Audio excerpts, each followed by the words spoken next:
My phone lit up with Instagram stories, each one a gut punch. My brother Nate's welcome home party was a spectacle. Twinkling lights, a rooftop bar, a DJ spinning under the Miami skyline. Cousins, uncles, even that jerk neighbor Nate despised, were there clinking glasses. But me? I wasn't invited, not a mention in the captions screaming, "Nate's back, our hero shines." I bankrolled his fancy Berlin film school, and he erased me like I was nothing. Nate, my little brother, the kid I practically raised. When he landed a spot at that elite Berlin Film Academy, I was his biggest fan. I sent him cash every month.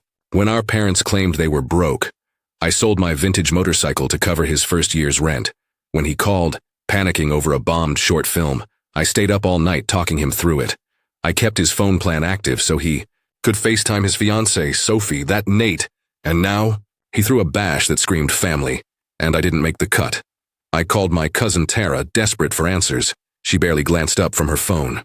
"Honestly, Nate just forgot about you," she said, like she was commenting on the humidity. Forgot? Me? The guy who slogged through his visa paperwork because he couldn't deal. The guy who wired $3,000 when his grant fell apart?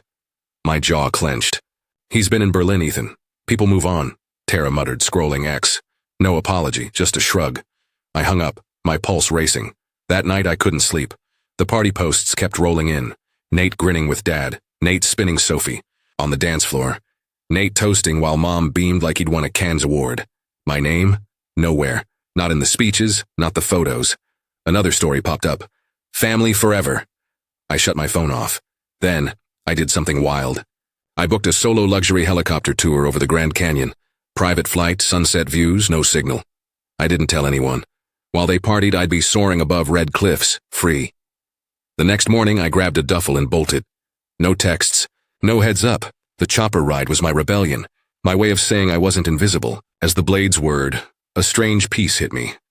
The silence was electric, not suffocating. I had no clue that back in Miami, Nate's perfect night was about to crash and burn. And I'd be the match that sparked it. Rewind a bit. When Nate got to that Berlin film school, our parents lost their minds with pride. "Our boy's a global star," they bragged at every family cookout. Nate was the visionary, the golden kid. Me? I was the steady one, the mechanic with a decent paycheck. Who paid for Nate's flight when he missed his travel stipend deadline? Me. Who stayed up until 3 a.m. editing his film school application? Me. I never bitched. I loved him. Or maybe I just wanted someone to see me. Our parents didn't. "You're the oldest, Ethan," Dad would say. "Your job's to lift Nate up." My job? I was 30, not his dad. "You don't have a wife or kids," Mom added once, "and so you've got time." That stung. I lived alone in a small condo, no girlfriend, just me and the quiet. Helping Nate gave me purpose. Every Venmo, every late-night pep talk, it was me proving I wasn't just background noise. So when he jetted to Berlin, I didn't just wave. I became his ATM. I covered his utilities when his internship tanked. I sent $2,000 for a new camera when his broke mid-shoot. When Sophie nearly dumped him over the distance, I shelled out $1,400 for her flight to Berlin, then said it was Nate's idea so he wouldn't feel like a loser. She posted a sappy reel. "When he fights for us three, no tag for me." The more I gave, the less he reached out. Texts went from novels to TAX. Calls dried up. I didn't even know he was back until Tara mentioned a massive party over wings. "A party?" I nearly spit my beer. "Yeah, huge deal at Mom and Dad's," Tara said, dipping a fry. "Rooftop DJ, open bar. You're coming, right?" Her hesitation screamed the truth. I wasn't. I texted Mom, "Yo, what's the plan for Nate's thing? Need a hand?" 5 hours later. "It's handled. Thought you were slammed at the shop." Slammed. I stared at that text, my gut twisting. They assumed I'd roll with it. My buddy Mike read the text and shook his head. "They're ghosting you, man. You funded Nate's whole dream, and now he's cut you out." I didn't want to buy it. Party night, I put on a nice shirt, hoping for a last-second invite. My phone stayed dead. Instead, I watched Nate's stories. Him hugging Mom, vibing with cousins, raising a glass. Tara posted a group shot. The ones who count. I wasn't there. That's when I broke. I booked the helicopter tour, 3 days of canyons, gourmet, snacks, and no family BS. The confirmation email felt like a high five. As I boarded, I didn't know the storm brewing back home. See, Sophie found something on Nate's laptop that night. A secret that would torch his golden boy glow. And pull me into a twist I never saw coming. The helicopter's blades thrummed as I soared over the Grand Canyon, crimson cliffs glowing under the sunset. My phone was off, no signal, just me and the vast silence. For the first time in years, I wasn't Nate's fixer, not the family's. TM. I sipped a whiskey, the kind I'd never buy myself, and let the peace sink in. Back in Miami, though, Nate's rooftop party was unraveling. Sophie, his fiancée, had just cracked open a secret that would burn his golden boy mask to ash. See? While I was in the air, Sophie was snooping on Nate's laptop. She wasn't looking for trouble, just checking their wedding budget spreadsheet. But she found a hidden folder labeled personal. Curiosity got her. Inside, bank statements, emails, and a Google Doc that made her blood run cold. The wedding, venue, catering, her dream photographer, wasn't paid from Nate's savings like he'd bragged. It was all charged to a family credit card. My card, the one I'd let him use for emergencies in Berlin. I didn't know it yet, but Sophie's find was bigger than money. That Google Doc, titled Ethan Contingency Plan, a playbook for if I ever called Nate out. Lines like, "Ethan's just jealous of my success. He's always been bitter, don't take him seriously. He exaggerates how much he helped." My own brother had scripted lies to discredit me, like I was some clingy loser, not the guy who'd sent him $52,000 over 4 years. Sophie read it and snapped. She confronted Nate mid-party, right as the DJ dropped a banger. Guests froze, champagne flutes in hand.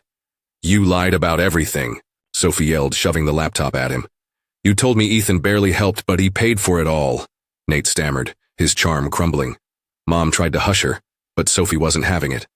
"He's been using Ethan's money for years. And you all knew," she stormed out, leaving Nate pale and the party in chaos.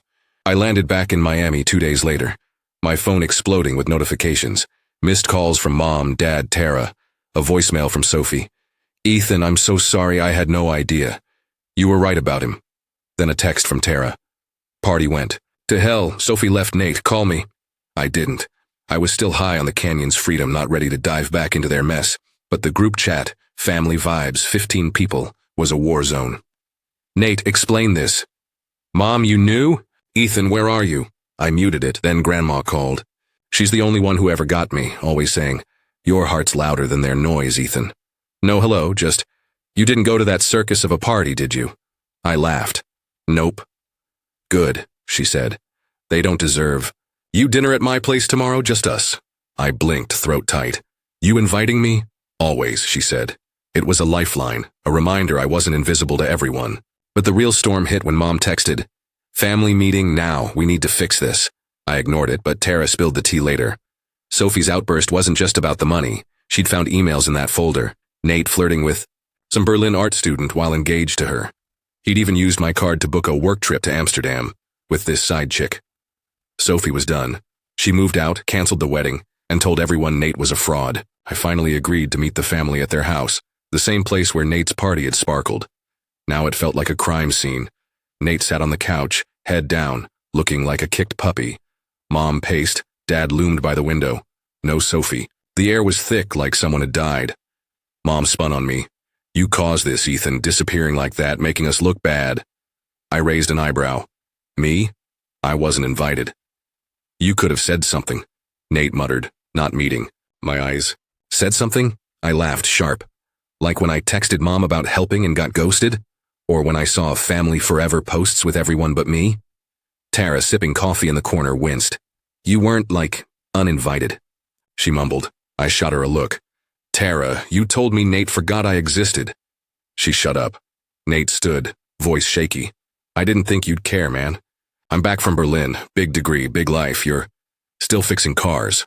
My blood boiled. "Fixing cars? That job paid your tuition, your rent, your fiancé's ring." Mom cut in. "Ethan, you're too sensitive. We didn't mean to leave you out." Sensitive? I pulled out my phone, opened my bank app, and shoved it in their faces. $52,000. That's what I gave Nate. Sensitive enough for you? Silence. Dad rubbed his temples. "Let's not make this a soap opera." "Too late," I said. "You cast Nate as the star, Mom as the saint, and me as the extra." I grabbed a photo from the shelf, Nate at graduation, me half cropped out, and flipped it face down. "I'm done. Done paying, done begging for scraps." Nate's voice cracked. "You're my brother." I met his eyes, cold. "I was your bank account. I walked out, heart pounding but lighter. The silence outside was mine now, not theirs. I didn't know Sophie was about to drop one last bomb, a move that would flip the family's world upside down and make Nate wish he'd never crossed me. I sat in my condo, the Miami skyline twinkling outside, my phone buzzing like a hornet's nest. After walking out on the family meeting, I felt raw but free, like I'd finally shed a skin I'd outgrown. The group chat was a dumpster fire. Mom begging, "Ethan, come back." Dad barking, "This is on you." Nate silent. Then Sophie's text hit. "I found more. Meet me. You deserve to know." Her words were a match, and I was ready to light the fuse. Sophie and I met at a quiet diner, the kind with sticky booths and coffee that burns your tongue. She looked wrecked, eyes red, hands shaky. "Nate didn't just lie about the money," she said, sliding a USB drive across the table. "He's been running a scam." My stomach dropped. The USB held screenshots, bank records, even voice memos. Nate hadn't just used my card for the wedding. He'd been siphoning cash from a film project he pitched to investors, friends, colleagues, even our uncle. My money was the seed. Fund. The scam was slick. Nate claimed he was crowdfunding a gritty Berlin documentary, promising big returns. He used my $52,000 as proof of backing, then pocketed investor cash while filming nothing. One memo caught him laughing with a buddy. "Ethan's such a sucker, keeps my account flush." My hands shook as I listened. Sophie's voice cracked. "He told me you were a deadbeat brother. I believed him." She apologized, but I barely heard her. Nate hadn't just forgotten me, he'd weaponized me. I didn't cry or yell, I got surgical. That night I compiled the evidence, every transaction, every lie, and sent it to the investors, CCing Uncle Rob. I didn't sign my name, just wrote, "Check your funds." By morning my phone was a war zone. Uncle Rob called, livid. "Nate owes me $15,000. Others texted, demanding refunds. Nate's career was toast. I leaned back, sipping coffee, feeling a cold satisfaction. He'd built his castle on my back. Now it was rubble. The family meeting fallout hit harder. Mom called, voice shrill. "You leaked those files, you're destroying Nate." I laughed, bitter. "Nate destroyed himself. I just turned on the light," she sobbed. "You're tearing us apart." I hung up. Dad texted, "You went too far. Fix this." Fix it? I'd spent years fixing Nate's messes. Not this time. Tara chimed in. "Ethan, investors are suing."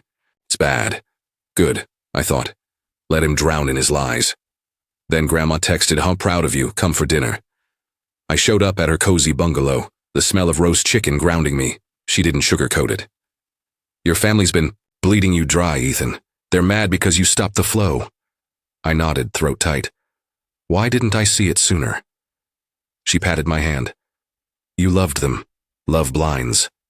She slid me a key. "My cabin in the Keys. Go clear your head." I hugged her, feeling seen for the first time in years. Back home I packed for the Keys, craving solitude. But Sophie dropped another bomb. She'd hired a PI to dig into Nate's Berlin life. The art student he cheated with? Not just on a fling. She was in on the scam, helping Nate launder investor cash through fake art sales. Sophie had proof, wire transfers, texts, even photos of them at a gallery opening, paid for with my money. She was ready to go public, but she wanted my green light. This could ruin him for good, she said. I hesitated. Was I ready to bury my brother? I drove to the Keys, the ocean blurring past, my mind racing. Nate's betrayal wasn't just personal, it was criminal. But blowing it open meant torching the family for good. Mom's sobs echoed in my head. Dad's guilt trips, Nate's puppy dog act. I pulled over, staring at the waves. Then I remembered that memo. "Ethan's such a sucker." Anger surged. I texted Sophie. "Do it." She replied, "It's done." I didn't know what she'd unleashed, but I felt the ground shift. By the time I reached the cabin, my phone lit up with X-posts. Sophie had leaked everything, screenshots, memos, the affair, to a film industry subreddit. The thread went, "Release Berlin film student scams investors exposed by X." Nate's name was everywhere. Investors were lawyering up. The art student was ghosting. Nate's rep was shredded. I sat on the cabin porch, the ocean roaring, and laughed. Not out of joy, but release. He'd erased me. Now the world was erasing him. But the real kicker was coming. As I watched the sunset, a voicemail from Uncle Rob landed. "Ethan, we need to talk. It's about Dad, and a secret he's kept from you." My heart stopped. Nate's scam was just the start. Something bigger was about to break. The Keys cabin was my sanctuary, the ocean's roar drowning out the chaos. Uncle Rob's voicemail, "It's about Dad," sat like a stone in my gut. I didn't call back. Not yet. My phone kept buzzing. Mom's guilt trips, Dad's demands, Tara's gossip. The X post about Nate's scam was still viral, racking up thousands of comments. "This guy's a leech. Hope his bro gets justice." Justice. I wasn't sure what that looked like until Sophie called with a bombshell. "I tracked the art student," she said, voice low. "She's not just Nate's fling, she's got a rap sheet, fraud, identity theft. And Ethan? She's got your foe." My blood froze. Nate had shared my bank details, social security number, everything with this con artist. Sophie sent me screenshots, texts where Nate bragged about Ethan's endless cash. They'd planned to drain my savings for a fake gallery in Berlin. I gripped the phone, rage boiling. My brother didn't just scam investors, he'd sold me out. I called Uncle Rob. He answered on the first ring. "Ethan, it's worse than you think."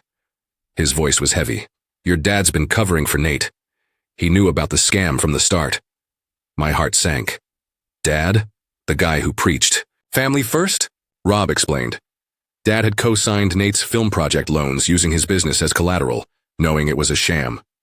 When investors started sniffing around, Dad lied, saying I'd mismanaged the funds to throw them off Nate's trail. "Why?" I choked out. Rob sighed. "Nate's his golden boy, always has been. You were expendable."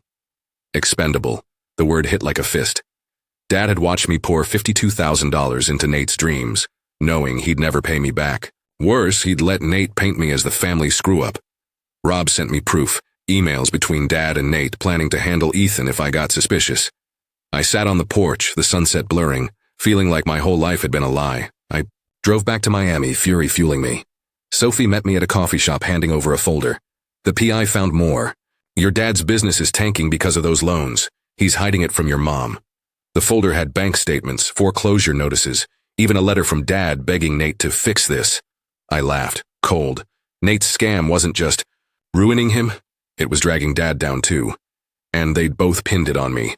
The family meeting was inevitable. Mom insisted, texting, "We're falling apart, Ethan. Be here." I went not for them, but for me. The house felt like a trap, the air thick with denial. Nate slouched on the couch, eyes hollow. Mom wrung her hands. Dad stood by the fireplace, avoiding my gaze. I didn't sit. "Let's talk truth," I said, tossing the folder on the table. "Nate's a thief, Dad's a liar, and you all used me." Mom gasped. "Ethan, how dare you?" Dad's face reddened. "You don't know what you're talking about." I opened the folder, spreading out. The emails, the loan docs, the texts. "Really? You knew Nate was scamming, Dad. You blamed me to save him." Nate jumped up. "You're twisting it. I was going to pay everyone back." I stepped closer. "With what? My identity? You gave that con artist my life." Silence. Mom sobbed. Dad sank into a chair. Tara, lurking in the corner, whispered, "Holy crap." I wasn't done. I pulled up my bank app. $52,000. That's what I gave you, Nate. And Dad, you let him steal it. I turned to Mom. "You called me sensitive. Look at this and tell." "Who's the victim?" She couldn't speak. I grabbed a family photo, Nate's graduation, me barely in frame, and smashed it on the floor. "I'm not your ATM anymore." I walked out, their voices fading. Back at my condo, I changed every password, froze my accounts, and hired a lawyer. Sophie texted, "The art student's been arrested. Cops want to talk to Nate." I smiled. Dun. The net was closing. But Uncle Rob called again, voice urgent. "Ethan, there's a trust fund. Your grandpa left it for you, not Nate. Dad's been hiding it." "A trust fund?" My head spun. "Meet me tomorrow," Rob said. "It's time you got what's yours." I stared at the city lights, a new fire in my chest. Nate's world was collapsing, Dad's lies were crumbling, and now a secret fortune was waiting. But what Rob didn't know, what no one knew, was the move I was planning next. It would make them all wish they'd never crossed me. The Miami sunrise painted my condo gold as I met Uncle Rob at a waterfront cafe. My hands shook, not from nerves but anticipation. "Your grandpa left you a trust fund," Rob said, sliding a thick envelope across the table. $1.2 million. Dad hid it, funneling bits to Nate's projects. My jaw dropped. A fortune mine all along while I scraped by for Nate's dreams. Rob's eyes were fierce. "Your dad lied to keep Nate on top. Now it's yours." I gripped the envelope, power surging through me. I didn't sleep. The trust fund wasn't just money, it was proof I'd been erased on purpose. Dad's emails, uncovered by Sophie's PI, showed he'd siphoned $200,000 from the fund to save Nate's scam when investors got suspicious. He'd forged my signature, betting I'd never find out. My lawyer, a shark named Carla, was already building a fraud case. "We can nail him," she said. "Nate, too." I nodded, cold. They'd stolen my future. Time to take it back. Sophie called, voice electric. "Nate's crumbling." Cops questioned him about the art student. "He's blaming Dad." I laughed sharp. The golden boy was cracking and I hadn't even played my ace. I told Sophie about the trust fund. She whistled. "You're set for life. What's next?" I smirked. "Watch. I wasn't just claiming the money, I was rewriting the story. But first I needed to face the family one last time. Mom begged for another meeting, texting, "Ethan, please, we're broken." I went, not for peace, but to end it. The house was a ghost town, no party lights, just tension. Nate looked like he hadn't slept in days, eyes sunken. Dad sat rigid, Mom teary. Tara hovered quiet for once. I stood tall, envelope in hand. "You hid my trust fund," I said, tossing the papers on the table. $1.2 million, Grandpa's gift to me. "You stole it for Nate." Mom gasped. "What?" Dad's face went gray. "Ethan, it's not—" I cut him off, slamming down the forged documents. "You signed my name, Dad, gave Nate $200,000 to cover his lies." Nate jumped up. "I didn't ask for that." I spun on him. "You took my money, my identity. Sold me to a con artist." "Shut up." Tara's jaw dropped. Mom sobbed. "We didn't know." I laughed, bitter. "You didn't want to." I pulled out my phone, showing Carla's email. "My lawyer's filing charges, fraud, theft, maybe more. You're done." Dad's voice shook. "You'd sue your own family?" I leaned in. "You're not my family, you're thieves." Nate's voice cracked. "Ethan, I'm sorry, okay? I messed up." I met his eyes, ice cold. "You didn't mess up, you chose this." I grabbed a framed photo, Dad and Nate, me cropped out, and crushed it under my boot. "I'm taking what's mine." I walked out, their pleas fading. Back at my condo, I wired the trust fund to a new account, untouchable. Carla filed the lawsuit that day, naming Dad and Nate. X lit up with updates. "Scammer's family sued by brother." The art student's arrest made headlines linking Nate to her fraud ring. His film career was dead. Dad's business, already sinking, faced bankruptcy. I didn't gloat, I planned. I bought a sleek loft downtown, no more cramped condo. I quit. My mechanic job, enrolling in a business course I'd always wanted. The trust fund wasn't just freedom, it was a new start. Grandma called, proud. "You're your grandpa's son, Ethan, he'd love this." I smiled, her words a balm. But Sophie's next call lit a new spark. "I found something else," she said. "Your dad's got another secret, about your mom." My heart raced.